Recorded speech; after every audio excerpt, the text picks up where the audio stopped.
সুউচ্চ হিমালয় পর্বতমালার উত্তর প্রান্তে অবস্থিত তিব্বত মালভূমি একাধিক কারণে বিশ্বখ্যাত। পৃথিবীর সর্বোচ্চ জনপদ থেকে শুরু করে দীর্ঘতম রানওয়েটির অবস্থান এই তিব্বতেই।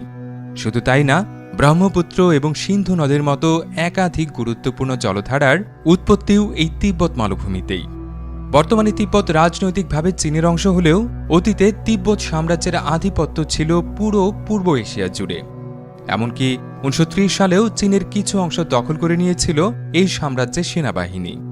তাছাড়া বিশ্বের সর্বোচ্চ পর্বতশৃঙ্গ মাউন্ট এভারেস্ট থেকে শুরু করে সর্বোচ্চ মালভূমি পামির এই তিব্বতেই অবস্থিত। এসব ভৌগোলিক কারণে তিব্বতের অধিবাসীরা সমুদ্রপৃষ্ঠের কাছাকাছি উচ্চতায় বসবাসকারী মানুষের তুলনায় অনেক বেশি সুস্বাস্থ্যের অধিকারী। তিব্বত সম্পর্কে আপনাদের গুরুত্বপূর্ণ কিছু তথ্য জানাতে এই ভিডিওটি তৈরি করা হয়েছে। সুপ্রিয় দর্শক, চলুন তবে আর দেরি না করে আদ্যপান্তর এই পর্বে তিব্বত সম্পর্কে সেই তথ্যগুলো জেনে আসি।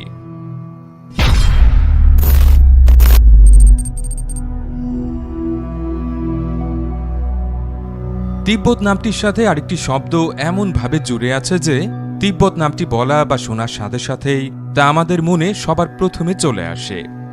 আর সাধারণ জ্ঞানের বইয়ের কল্যাণে তিব্বতকে নিষিদ্ধ দেশ এবং তিব্বতের রাজধানী লাসাকে নিষিদ্ধ নগরী হিসেবে জানেন না এমন মানুষ খুব কমই আছেন। কিন্তু কেন তিব্বতকে নিষিদ্ধ দেশ এবং লাসাকে নিষিদ্ধ নগরী বলা হয় তা জানার কৌতূহল হয়তো এখনও রয়ে গেছে অনেকের। তাই চলুন প্রথমেই জেনে নেওয়া যাক তিব্বতের সাথে নিষিদ্ধ শব্দটি কেন অঙ্গাঙ্গিভাবে জড়িয়ে গেছে। হিমালয় পর্বতমালার উত্তর অংশে রুক্ষ ঊষর আর পাথুরে ভূমি, বরফগোলা নদী আর মালভূমির উপর দাঁড়িয়ে থাকা দেশ তিব্বত। তিব্বতীয় জনগোষ্ঠীর আবাসস্থল হিসেবে এটি একটি স্বশাসিত অঞ্চল হিসেবে পরিচিত হলেও রাজনৈতিকভাবে দেশটি চীনের নিয়ন্ত্রণে। তবে অধিকাংশ তিব্বতী এই অঞ্চলকে চীনের অংশ হিসেবে মেনে নেয়ার পক্ষপাতী নন। হিমালয়ের মোটামুটি 16,000 ফুট উচ্চতায় অবস্থিত এই অঞ্চলটি নিষিদ্ধ দেশ হিসেবে পরিচিত হওয়ার অন্যতম কারণ হচ্ছে এখানকার দুর্গম প্রকৃতি। দেশটির রাজধানী লাসা থেকে মাত্র 100 কিলোমিটার দূরে রয়েছে গোবি মরুভূমি। দারুণ দুর্গম এবং বৈরী এই মরুভূমি ভ্রমণকারীদের বরাবরই এই দেশটিতে প্রবেশে নিরুৎসাহিত করেছে। সেই সাথে হাজার হাজার ফুট উঁচুতে অবস্থিত হওয়ায় এবং বছরে 8 মাস বরফের চাদরে ঢাকা থাকায় এই অঞ্চলে জীবন ধারণও বেশ কঠিন। তবে তিব্বত নিষিদ্ধ দেশ হিসেবে পরিচিত হওয়ার আরেকটি কারণ হচ্ছে ধর্মীয়। দেশটির রাজধানী লাসা বৌদ্ধ ধর্মের অনুসারী তিব্বতীদের প্রধান ধর্মীয় গুরু দালাই লামার বাসস্থান হিসেবে ব্যবহার হয়ে এসেছে বহু বছর ধরে। সোনার চূড়া দেয়া বিখ্যাত পোতালা প্রাসাদটি রয়েছে এই শহরেই। 1649 সালে এই প্রাসাদটি নির্মিত হলেও 1904 সালে আমেরিকার বিখ্যাত ন্যাশনাল জিওগ্রাফি পত্রিকার কল্যাণে এই প্রাসাদটি সম্পর্কে জানতে পারে বিশ্ববাসী। তিব্বতীদের জীবনে ধর্ম একটি গুরুত্বপূর্ণ স্থান দখল করে রেখেছে, যে কারণে ধর্মীয় অনুভূতি এবং নিরাপত্তাজনিত কারণে দীর্ঘদিন ধরে বাইরের মানুষদের লাসা শহরে প্রবেশের কোনো অধিকারই ছিল না। এর ফলে লাসা বহির্বিশ্বের কাছে নিষিদ্ধ নগরী হিসেবে পরিচিত হয়ে উঠতে সময় নেয়নি। সেই সাথে তিব্বতকে ঘিরে জন্ম নিতে থাকে নানা রহস্য আর কাল্পনিক কাহিনী, আর সময়ে এই অঞ্চলটি নিষিদ্ধ দেশ হিসেবে পরিগণিত হয়েছে। অবশ্য 1980 সালের পর থেকে তিব্বত ভ্রমণের উপর নিষেধাজ্ঞা তুলে নেওয়া হয় এবং ধীরে ধীরে পর্যটকদের কাছে উন্মুক্ত হতে শুরু করে শত শত বছর ধরে রহস্যের চাদরে মোড়া লাসা শহরটি। কিন্তু এখনও ভ্রমণের উপর কিছুটা কড়াকড়ি রয়ে গেছে বলা যায়। পৃথিবীর ছাদ হিসেবে সুপরিচিত তিব্বত মালভূমির গড় উচ্চতা 5000 মিটার বা 5 কিলোমিটারের বেশি। তবে এই অঞ্চলটির অবস্থান সবসময় এত উঁচুতে ছিল না।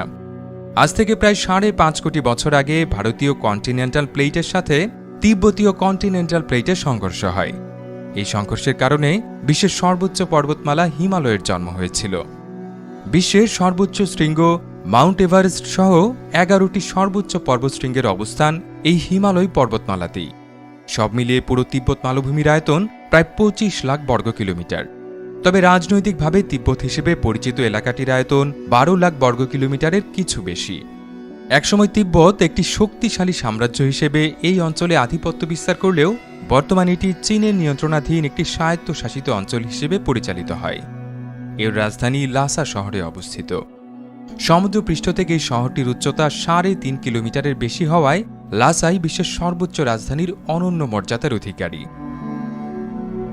তিব্বত মালভূমি ও সেখানে বসবাসকারী স্থানীয়রা এই অঞ্চলের উচ্চতার কারণে বেশ কিছু রেকর্ডের অধিকারী।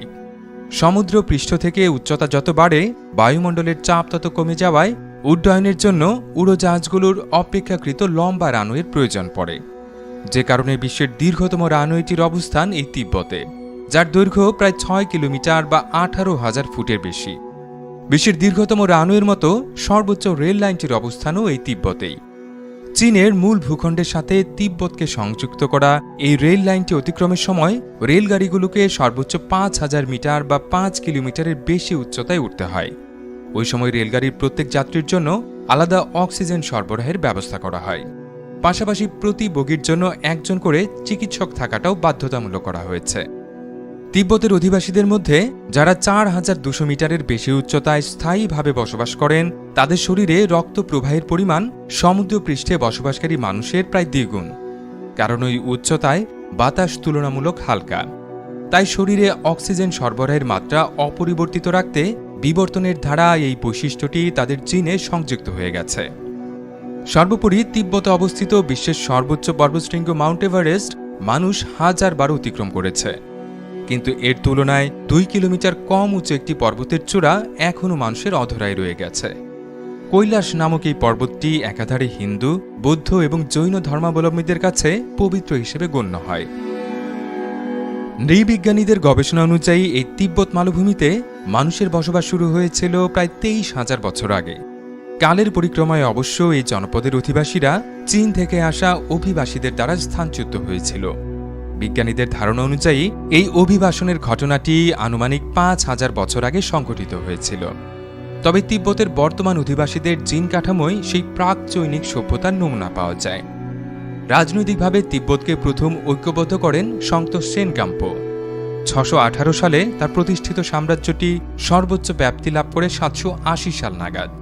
ওই সময় এই সাম্রাজ্যের আয়তন ছিল প্রায় 40 লাখ বর্গ কিলোমিটার। অর্থাৎ বর্তমান রাজনৈতিক মানচিত্র অনুযায়ী ওই সময়ের তিব্বত সাম্রাজ্যটি বিশ্বের 7ম বৃহত্তম রাষ্ট্রের অবস্থান লাভ করত। এরপর 14দশ শতকে এসে তিব্বতের সংখ্যাগরিষ্ঠ ধর্মের অনুসারীরা তাদের শীর্ষ ধর্মীয় নেতা দালাই লামাকে তিব্বতের শীর্ষ রাজনৈতিক নেতা হিসেবে বেছে নেয়। সেই থেকে 1950 সাল পর্যন্ত তিব্বত এই দালাই লামাদের দ্বারাই শাসিত হয়ে এসেছে। দালাই লামা সম্পর্কে খুঁটিনাটি জানতে এই ভিডিওটি শেষ পর্যন্ত দেখতে ভুলবেন না। 1950-এর দশকে চীনের মূল ভূখণ্ডে সফল বিপ্লবের আয়োজন করে দেশটির কমিউনিস্ট পার্টির সশস্ত্র যোদ্ধারা। ওই সময় কমিউনিস্ট পার্টির নেতারা তিব্বতের ক্ষমতায় থাকা 14দশ দালাই লামার সাথে একটি চুক্তি স্বাক্ষর করেছিল। 17 দফা বিশিষ্ট সেই চুক্তি অনুযায়ী তিব্বতের রাজনৈতিক নিয়ন্ত্রণ চীনের হাতে থাকলেও দালাই লামায় স্বায়ত্তশাসিত অঞ্চলটির প্রশাসনিক প্রধান হিসেবে দায়িত্ব পালন করবেন। তিব্বতের অধিবাসীরা সেই চুক্তিতে সন্তুষ্ট না হওয়ায় তারা 1959 সালে চীন সরকারের বিরুদ্ধে বিদ্রোহ করে বসে, যার ধারাবাহিকতায় 14দশ দালাই লামা তিব্বত থেকে পালিয়ে ভারতের হিমাচল প্রদেশে স্বেচ্ছা নির্বাসনে চলে যান। সেখানে তিনি নির্বাসিত সরকার নামে একটি সরকার ব্যবস্থাও গঠন করেন। দালাই লামার এই স্বেচ্ছা নির্বাসনকে পুঁজি করে পুরো তিব্বত জুড়ে আগ্রাসী সংস্কার কর্মকাণ্ড চালায় চীনের কমিউনিস্ট পার্টি, যার ধারাবাহিকতায় তিব্বতের অন্তত 6,000 উপাসনালয় ভেঙে ফেলা হয়। কথিত এই সংস্কারের আওতায় কমিউনিস্ট পার্টি নিয়ন্ত্রণাধীন চীনা সেনাবাহিনীর হাতে 2 লাখ থেকে প্রায় 10 লাখ মানুষের মৃত্যু হয়। এই তিব্বত সহ বেশ কিছু ইস্যুতে 1962 সালে চীন ও ভারত সশস্ত্র যুদ্ধেও মুখোমুখি হয়েছিল। 12 লাখ বর্গ কিলোমিটারের বেশি আয়তন বিশিষ্ট তিব্বতের জনসংখ্যা মাত্র 30 লাখ। অর্থাৎ এখানে প্রতি বর্গ কিলোমিটার এলাকায় গড়ে মাত্র 2.5 জন মানুষ বাস করে। অথচ তিব্বতের উপর রাজনৈতিক নিয়ন্ত্রণধারী চীনে প্রতি বর্গ কিলোমিটার এলাকায় গড়ে অন্তত 145 জন বসবাস করে। তিব্বতে স্থানীয় সংস্কৃতিতে বিয়ে এবং অন্ত্যেষ্টিক্রিয়ার বিষয়গুলো বিশেষভাবে উল্লেখযোগ্য। এখানে সাধারণত এক নারী ও এক পুরুষের মধ্যে বিয়ে হয় না, বরং মহাভারতে পঞ্চ পাণ্ডবের ধারা অনুসরণ করে এখানে এক নারী পরিবারের সব ভাইকে একসাথে বিয়ে করেন। সমাজবিজ্ঞানীদের গবেষণা অনুযায়ী এই এলাকার জনগোষ্ঠীর অধিকাংশই দারিদ্র্য সীমার নিচে বসবাস করায় এই প্রথা প্রচলিত হয়েছে। তিব্বতের স্থানীয়দের অন্ত্যেষ্টিক্রিয়ার ধরনও একেবারেই আলাদা। এখানে মরদেহ পুড়িয়ে ফেলা বা মাটি চাপা দেওয়ার বদলে তা কেটে টুকরো টুকরো করা হয়। তারপর সেই টুকরোগুলো কোনো পাহাড়ের চূড়ায় রেখে আসা হয়। তিব্বতে প্রচলিত বিশ্বাস অনুযায়ী পাহাড়ে থাকা শকুনের পাল মরদেহের সৎকার ও আত্মাকে স্বর্গে নিয়ে যেতে সাহায্য করে। সমুদ্রপৃষ্ঠ থেকে তিব্বতের উচ্চতা অনেক বেশি হওয়ায় এখানে বিদ্যমান জীববৈচিত্র্য বেশ ব্যতিক্রমী। তিব্বত মালভূমি এলাকায় কয়েক হাজার প্রজাতির উদ্ভিদ দেখা যায়। এদের মধ্যে নাইনচি এলাকায় প্রায় ২৫০০ বছরের পুরনো একটি সাইপ্রেস গাছ বিশ্বখ্যাত। তিব্বতবাসীরা এই গাছটিকে পবিত্র বিবেচনা করে। তিব্বতের স্থানীয় প্রাণীকুলের মধ্যে তিব্বতীয় মাস্টিফ প্রজাতির কুকুর বিশেষভাবে উল্লেখযোগ্য। বিশাল আকৃতির এবং সিংহ সদৃশ এই কুকুরগুলো বিশ্বব্যাপী বেশ জনপ্রিয়। এছাড়াও আছে ইয়াক এবং একাধিক প্রজাতির হরিণ, তুষার চিতা, গাধা, লিংস, বাদামি ভালুক, সোনালী বানর, হনুমান এবং বাঘ। এই তিব্বত মালভূমি পাড়ি দিয়ে প্রতি শীতে লাখ লাখ পরিযায়ী পাখি সাইবেরিয়া থেকে ভারতবর্ষে পাড়ি দেয়। জানেন হয়তো তিব্বতকে বলা হয় এশিয়ার জলাধার, কারণ এখানে অবস্থিত গ্লেসিয়ার এবং বরফ গলা হ্রদ থেকে এশিয়ার বৃহত্তম একাধিক নদ নদীর উৎপত্তি হয়েছে। জনসংখ্যার হিসেব অনুযায়ী পৃথিবীর শতকরা 46%, প্রায় অর্ধেক মানুষই জীবন ধারণের জন্য এই তিব্বতে সৃষ্ট বিভিন্ন নদ নদীর উপর নির্ভর করে। এখানে উৎপন্ন প্রধান নদ নদীগুলো হচ্ছে সিন্ধু, গঙ্গা, ব্রহ্মপুত্র, ইরাবতী, সালুইন এবং মেকং। এই নদ নদীগুলোর উপর প্রত্যক্ষভাবে নির্ভরশীল দেশগুলোর মধ্যে বিশ্বের প্রথম ও দ্বিতীয় জনবহুল দেশ চীন এবং ভারত ছাড়াও রয়েছে Nepal, Bhutan, Bangladesh, Pakistan, Vietnam, Myanmar, Cambodia, Laos এবং থাইল্যান্ড। উচ্চতার কারণে তিব্বত মালভূমির আবহাওয়া বেশ শুষ্ক এবং শীতল। এই মালভূমিতে বার্ষিক গড় বৃষ্টিপাতের পরিমাণ 460 মিলিমিটার বা 18 ইঞ্চি। শীতকালে এখানে গড় তাপমাত্রা 5 ডিগ্রি সেলসিয়াসের মতো হয়, আর গ্রীষ্মতা বেড়ে দাঁড়ায় 19 ডিগ্রি সেলসিয়াসে। অষ্টাদশ শতকের পর গোটা ভারতবর্ষ ব্রিটিশ সাম্রাজ্যের অধীনে চলে গেলেও মূলত ভৌগোলিক কারণে তিব্বতকে সেই পরাধীনতা বরণ করতে হয়নি। এমনকি সেখানে সাদা চামড়ার মানুষের প্রবেশাধিকারও ছিল না। বিপত্তি বাদে যখন ব্রিটিশ সরকার একটি বিশ্ব মানচিত্র তৈরির প্রকল্প হাতে নেয়, তিব্বতের ভেতর প্রবেশাধিকার যেমন ছিল না, তেমনি জিপিএস আর স্যাটেলাইটের মতো কোনো প্রযুক্তিও আবিষ্কৃত হয়নি তখনও। ব্রিটিশরা এই প্রতিবন্ধকতা এড়াতে ভারতীয় কিছু ধর্মশিক্ষককে বিশেষ প্রশিক্ষণ দেওয়ার ব্যবস্থা করে। এই শিক্ষকদের 1 মাইল পথ অতিক্রমে ঠিক 2000 বার পা ফেলার প্রশিক্ষণ দেওয়া হয়েছিল। এরপর তারা পুরো তিব্বত এইভাবে হেঁটে হেঁটে সার্ভে করেছিলেন। আগে জানিয়েছি, দালাই লামা পদে আসীন ব্যক্তি তিব্বতের শুধু প্রধান ধর্মীয় নেতাই নন, ভূখণ্ডটির অধিবাসীদের অনির্বাচিত রাজনৈতিক নেতাও। এই পদের নামটি মূলত মঙ্গোলীয় শব্দ দালাই বা মহান এবং তিব্বতীয় শব্দ লামা বা শিক্ষক, এই দুটোর সমন্বয়ে গঠিত। তিব্বতীদের দালাই লামা বা প্রধান ধর্মীয় নেতা নির্বাচনের পদ্ধতিটি বেশ বিচিত্র এবং রহস্যময়। তবে দালাই লামা নির্বাচন না বলে বলা ভালো, দালাই লামার মৃত্যুর পর নতুন দালাই লামার খোঁজে বের হন লামারা। আর এক্ষেত্রে তারা বিশ্বাস করেন মৃত দালাই লামা ফের পুনর্জন্ম লাভ করেন। এজন্য লামারা কোনো একটা স্বপ্ন বা দিব্য দৃষ্টির জন্য অপেক্ষা করেন। দালাই লামার মৃত্যুর পর লামারা লাসা শহরের পূবে একটি পবিত্র হ্রদের ধারে ধ্যানে বসেন। সেই ধ্যানেই দালাই লামা নতুন দালাই লামার ছবি দেখান। আর সেই ছবির হুবহু শিশুটিকে খুঁজে বের করার জন্য জনা কয়েক লামা ছোট ছোট দলে ভাগ হয়ে তিব্বতের বিভিন্ন স্থানে অনুসন্ধান চালান। এভাবেই খুঁজে বের করা হয় নতুন দালাই লামাকে। আর এই নতুন দালাই লামার খোঁজে অনেক সময় বছরের পর বছর সময় লেগে যেতে পারে। তিব্বতের ইতিহাসে প্রথম দালাই লামা হিসেবে বিবেচিত হন পেমা দর্জি, যার জন্ম হয়েছিল 1391 সালে। মাত্র 14 বছর বয়সে তিনি বৌদ্ধ ধর্মে বিশেষ শিক্ষা অর্জন করেন। পঞ্চদশ শতকের শুরু থেকে তার হাত ধরেই দালাই লামা পদটির প্রচলন শুরু হয়।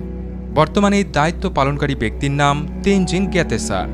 1935 সালে জন্মগ্রহণকারী তেনজিন মাত্র 5 বছর বয়সে দালাই লামা হিসেবে অভিষিক্ত হন। তিনি তিব্বতের 14th দালাই লামা। 2013 সালে যিনি তৎকালীন মার্কিন প্রেসিডেন্ট বারাক ওবামার সাথে যৌথভাবে বিশ্বের সবচেয়ে জনপ্রিয় নেতা নির্বাচিত হয়েছিলেন। 1959 সাল থেকে অবশ্য তেনজিন তিব্বতের বদলে ভারতের হিমাচল প্রদেশে স্বেচ্ছা নির্বাসনে বসবাস করছেন।